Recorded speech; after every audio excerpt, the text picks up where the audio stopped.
লোকে আমায় ভালোই বলে, দিব্যি চলনসই।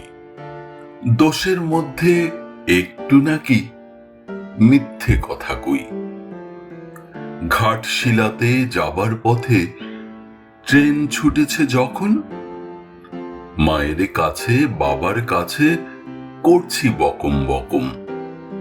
হঠাৎ দেখি মাঠের মধ্যে চলন্ত সব গাছে এক এক রকম ভঙ্গি ফোটে, এক এক রকম নাচে।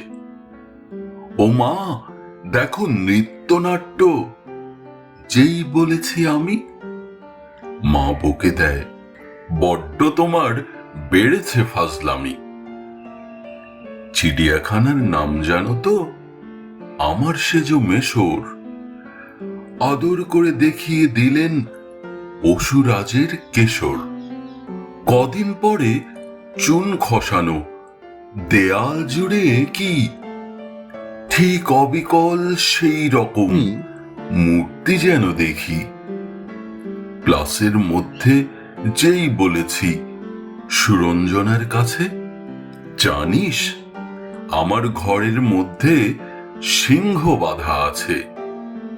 শুনতে পেয়ে দিদিমণি অমনি বলেন, শোনো, এসব কথা আবার যেন না শুনি কখনো।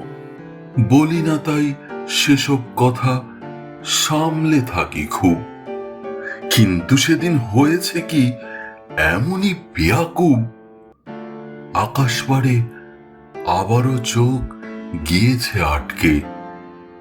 শরৎ মেঘে দেখতে পেলাম রবীন্দ্রনাথকে।